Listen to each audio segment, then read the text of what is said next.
Welcome back to our channel Sudha's creative vibes.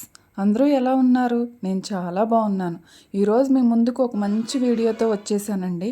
అది ఈ blouse పైన నేను ప్యాచ్ వర్క్ అనేది ఎలా చేశాను అనేది చూపించేస్తాను. ఇది డ్రెస్ అండి. ఆ డ్రెస్ మీద ఉన్న ఆ ప్యాచ్ వర్క్ అనేది కట్ చేసి ఒక బ్లౌజ్ మీద వేశాను. కొన్ని క్లిప్పింగ్స్ అన్నీ మిస్ అయినాయండి ఫోన్ రిపేర్ అవ్వటం వలన. కానీ అప్పటికీ కూడా అందులో ఆ ఫోన్లో ఉన్నాయి కొన్ని వరకు తీసి నేను కొత్త ఫోన్లోకి వాటిని డౌన్లోడ్ చేసుకుని వచ్చినంత వరకు కూడా నేను చూపించడానికి ప్రయత్నించాను. తప్పుగా అనుకోమాకండి, సరిగ్గా చూపించలేదేంటి ఈవిడ అని ప్లీజ్ అర్థం చేసుకుంటారని అనుకుంటున్నాను. ఆ డ్రెస్ మీద ఉన్న ప్యాచ్ వర్క్ మొత్తం కూడా కట్ చేసుకున్నానండి. నేను కట్ చేసుకుని పక్కన పెట్టుకున్నాను. ఇది వచ్చేసి కింద బార్డర్ అండి. ఈ కింద బాటర్ని నేను హ్యాండ్స్కి వాటికి వేసాను. ఆ ప్యాచ్ వర్క్ మీద ఫ్లవర్ లాగా ఉంది కదా, చూశారు కదా ఫస్ట్. ఆ చూసిన దాన్ని నేను బ్లౌజ్కి వేశాను. ఆ బ్లౌజ్ విడిగా నేను స్టిచ్ చేయించానండి. ఆ బ్లౌజ్ని స్టిచ్ చేయించిన దానిపైన నేను క్లచ్ వర్క్ లాగా చేశాను అనమాట. ఇది బ్లౌజ్ పీస్ పైన చేసుకోవచ్చు, కుట్టించిన బ్లౌజ్ పైన అయినా చేసుకోవచ్చు. అది మన చాయిస్ అదనేది. అయితే నాకు ఈ వర్క్ చాలా బాగుంది, అందుకని చెప్పి నాకు చాలా నచ్చింది.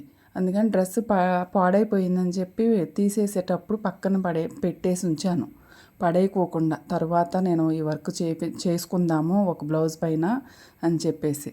ఇప్పుడు వాటిని మనం నీట్గా సైడ్స్ కట్ చేసుకోవాలండి. ఆ క్లాత్ పక్కన ఉన్న వేస్ట్ క్లాత్ ఉంటుంది చూసారా, ఆ క్లాత్ అంతా లేకుండా కట్ చేసుకోవాలి.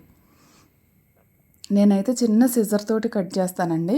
ఇంతకుముందు ఇలాగే ఒక క్లచ్ వర్క్ బ్లౌజ్ అని చెప్పేసి నేను వీడియో ఒకటి అప్లోడ్ చేశాను. దానికి మంచి రెస్పాన్స్ వచ్చింది.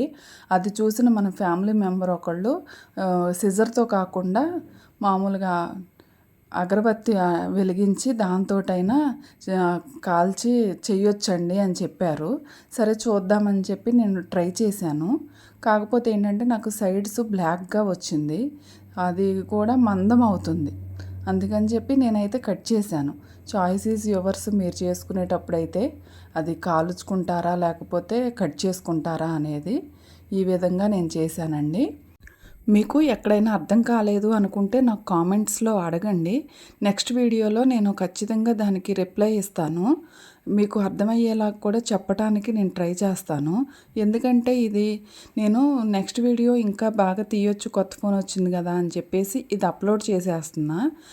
ఇంకా ఇందులో ఫస్ట్ వీడియోలో అయినా కానీ ఎక్కువ లెంతీ అయినా ఎక్కువసేపు చూడట్లేదండి, స్కిప్ చేసుకుంటా అలా చూస్తున్నారు. ఎందుకైనా మంచిది 2 వీడియోస్ లాగా అప్లోడ్ చేద్దాము, అప్పుడు అందరికీ క్లియర్గా అర్థమవుతుంది కదా అని చెప్పి నేను 2 వీడియోస్ చేస్తున్నాను. సెకండ్ పార్ట్లో మీకు బ్లౌజ్ మొత్తం క్లియర్గా చూపించి క్లియర్గా ఎక్స్ప్లెయిన్ చేస్తానండి. ఈ విడిగా ఉన్న పీసెస్ని నేను హ్యాండ్కి పెడదాం అనుకున్నాను. ఇది ఎప్పుడు రౌండ్గా అలానే పెడతాం కాబట్టి ఈసారి మోడల్గా పైనుంచి కిందకి ఇలా పెడదామని చెప్పి చూశాను. బాగుంది అనిపించింది నాకు పైనుంచి కిందకి. సరేలే అని చెప్పి ఇక ఇలా స్ట్రైట్గా పెట్టానండి, రౌండ్గా కాకోకుండా, హ్యాండ్ రౌండ్ కాకోకుండా. వాటిని అలా పెట్టిన తర్వాత గమ్ తీసుకుని అంటించుకోవాలండి. ఇంతకుముందు మీకు వీడియోస్లో ఇంతకుముందు దాంట్లో చూపించలేదు కదా అంటించడానికి, ఇక్కడ అంటించడం చూపించాను చూడండి. ఇదైతే మామూలుగా నా దగ్గర వేరే గ్లూ ఉంటే అంటించాను, మీరైతే ఫ్యాబ్రిక్ గ్లూ తోటి అంటించుకోండి. ఇదేంటో చాలా గట్టిగా ఉంది, స్టిచ్ చేయడానికి రావట్లేదు. నెక్స్ట్ వీటిని మళ్ళీ మనం స్టిచ్చింగ్ చేసుకోవాలండి. చేత్తోనే స్టిచ్ చేసుకోవచ్చు, అది ఎలా అనేది కూడా నేను చెప్తాను. 2 హ్యాండ్స్కి అంటించేసిన తర్వాత అది నాకు బాగా డల్గా ఉందని చెప్పేసి కట్ చేసిన వాటిలో ఆ గ్రీన్ కలర్ తీగల్లాగా ఉన్నాయి, అవి ఎందుకులే వేస్ట్గా పడేయటము అని చెప్పేసి ఇక దీనికి హ్యాండ్స్కి వేయొచ్చు కదా ఇలా అని చెప్పి ఐడియా వచ్చి ఆ విధంగా అంటించానండి నేను. మీరు నా సజెషన్ ఏంటంటే మీరు అంటించుకునేటప్పుడు గ్లూ ఎక్కువ పెట్టేసి మరీ అంటించమాకండి. ఎందుకంటే సైడ్స్ అన్నీ కూడా మనం స్టిచ్ చేసుకుంటాం కాబట్టి గ్లూ ఎక్కువ ఉంటే వాటిని స్టిచ్చింగ్ చేసుకోవడానికి మాకు చాలా కష్టం అవుతుందండి. అంటే సూది తొందరగా దిగదు కదా, అందుకని చెప్పి అలా అంతా కూడా అంటించేసుకున్నాను. ఈ వీడియోలో అయితే అంటించడం వరకే చూపిస్తున్నానండి. నెక్స్ట్ వీడియోలో మీకు మిగిలిందంతా చూపిస్తాను. నా వీడియోస్ కనుక నచ్చినట్లయితే లైక్ చేయండి, షేర్ చేయండి, కామెంట్ చేయండి, అలానే సబ్స్క్రైబ్ చేసుకోండి. నెక్స్ట్ వీడియోతో మళ్ళీ మీ ముందుకు వచ్చేస్తాను. అంతవరకు సెలవు, బాయ్ అండి.